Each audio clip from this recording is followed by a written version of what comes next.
नया क्वेश्चन मैं बता रहा हूँ। इक्विटी शेयर नहीं दिया है, ठीक है, कोई दिक्कत नहीं है। एप्लीकेशन, फर्स्ट कॉल और एप्लीकेशन अलॉटमेंट और फर्स्ट कॉल मिलाकर तीनों मिला कितना है, 7 रुपये 50 पैसा। फाइनल कॉल इतना है और फाइनल कॉल का पैसा नहीं दिया गया है, ठीक है।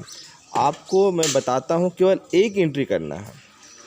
कौन सा एंट्री? फॉरफीचर और रीइशू एंट्री, मतलब ये 2 एंट्री करना है, ठीक है। फॉरफीचर का एंट्री करना है और रीइशू करना है। और एक तो बैलेंसिंग आ भी सकता है, नहीं भी आ सकता है, ठीक है। फॉरफीचर और 2 कैपिटल रिजर्व, ठीक है।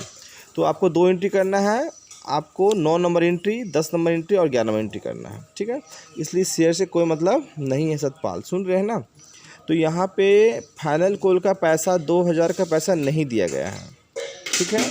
और 2000 शेयर को फॉरफिटेड किया जा रहा है and re issue 800 share eight ₹6 पर शेयर। मतलब 2000 कंपनी आपके शेयर को छीन रही है, जबकि 1800 ही री इशू कर रही है, ठीक है। 200 अपने पास रख रही है, किसी तीसरा व्यक्ति को बेचेगी, हो सकता है।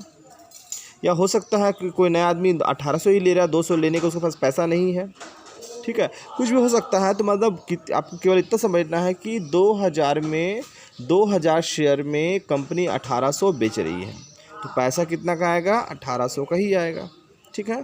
तो इसको बना के देखा जाए। देखिए ऊपर में general entry in the books of company के नेम जो भी रहेगा वो सब लिखिएगा। पहला देखिएगा, इक्विटी शेयर कैपिटल कितना छीना गया? 2000 इंटू 10 कैसे? क्योंकि सब मिला के देखिए 10 रुपये है, तो 10 रुपया लिख दिया, ठीक है। दिख रहा है आपको? 20,000 debit. Calls in arrear, calls in arrear कैसे? 2000 इंटू 2.5 रुपया, 2000 इंटू 2.5 रुपया 5000 हो गया, दोनों का डिफरेंस 15,000 हो गया, ठीक है। बीइंग शेयर फॉरफिटेड लिख सकते हैं, ठीक। उसके बाद नेक्स्ट क्या लिखेंगे? ये तो कंपनी छीन रही है इसलिए डेबिट हुआ है, कंपनी अब इसको बेचेगी, तो कंपनी के पास क्या जा रहा है? शेयर जा रहा है। देखिए यहाँ पे क्या लिखा? 1800 इंटू 10। कंपनी जब छीनी थी तो 2000 शेयर छीनी थी, इसलिए 2000 इंटू 10 था। बात को समझिए, कंपनी जब छीनी थी आपके शेयर तो 2000 इंटू 10, 2000 शेयर उसके पास आया, इसलिए कंपनी ने इसको डेबिट किया। अब कंपनी इसको बेच रही है, पुनः दोबारा बेच रही है, तो कितना बेच रही है? 200 रख कर 1800 बेच रही है। तो शेयर कितना शेयर जा रहा है आपके पास से? कितना शेयर वो जा रहा है? तो 1800 शेयर जा रहा है, इसलिए 1800 इंटू 10 18,000। कंपनी के पास 2000 शेयर आ रहा है, इसलिए वो डेबिट हुआ था, पर जा रहा है 1800, इसलिए वो क्रेडिट हो गया है, ठीक है। 1800 इंटू 10 हो गया है। अब गौर कीजिएगा इसको बेचा कैसे जा रहा है। देखिए 1800 इंटू 6, तो 1800 इंटू 6 ये आ गया है, ठीक है। अब इन दोनों का डेबिट को मैनेज करेंगे तो शेयर फॉरफिट कितना आ गया है? 7200। ये तो बैलेंसिंग फिगर है, ठीक है। अब नेक्स्ट एंट्री ये कैसे करेंगे, ध्यान रखिएगा, क्योंकि दोनों का फॉरफिट डायरेक्ट हम इसको नहीं घटा सकते, इससे और इसको डायरेक्ट हम घटा नहीं सकते। क्यों नहीं घटा सकते? इसलिए क्योंकि ये 2000 का फॉरफिचर इतना है। अगर ये 1800 अगर होता तो ये क्या इतना होता? नहीं, कम होता, क्योंकि ये 1800 पे है, ठीक है। ये 1800 पे है, तो इसको भी हम कंपेयर 1800 से ही करेंगे, ठीक है। तो वर्किंग नोट देखिए, 2000 पे 15,000 है, 2000 शेयर है जिसमें ये कितना है? फॉरफिटेड 15,000 है, ठीक है। तो 2000 पे 15,000, तो अगर यहाँ 1800 होता तो कितना होता? तो 1800 पे कितना होगा, ठीक है। ऐसा निकालेंगे, ठीक है। कैलकुलेटर से निकाल लीजिए आप भी जल्दी से।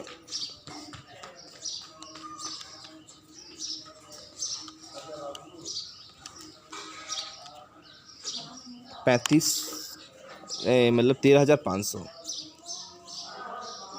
अगर यहाँ पे 2000 का जगह अगर मान लीजिए 1800 होता तो यहाँ कितना होता? यहाँ पे इतना होता।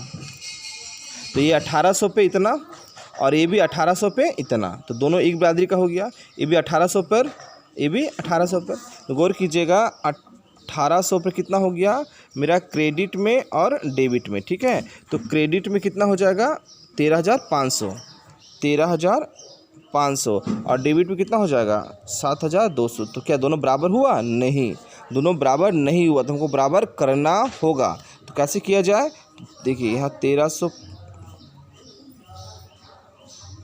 माइनस कीजिए, कितना आएगा, तो हमको डेबिट में इतना करना होगा। ठीक है, सिंपल शब्दों में आप ये एक मेथड ये भी जान सकते हैं कि मेरा डेबिट में इतना है, क्रेडिट में इतना है, दोनों केवल करने के लिए करना होगा, ज़्यादा इधर है तो इधर हमको करना होगा। ठीक है, अगर मान लीजिए ये 2000 पे इतना, फिर से समझिए 2000 पे कितना है, 15000 है। अगर ये 1800 होता तो कितना होता, तो 13500 होता। कितना होता, 13000। ये हम इसे मैंने रफ में लिख रहा, समझने के लिए लिख रहे हैं। ठीक है, तो ऐसे निकालना है, 2000 पे 15000 है, 2000 पर 15000 तो 1800 पे कितना होगा, इतना होगा। ठीक है, तो ये 13500 और ये 7200, तो मेरा डेबिट में कम है, क्रेडिट में ज़्यादा है, तो राइट ऐसा माइनस कीजिए और ये एंट्री लिख दीजिए। Being balance amount of share forfeited transfer to capital reserve. ठीक है, ये क्वेश्चन को समझिए। ठीक है, सब कुछ समझिए और बनाइए और चेक कराइए।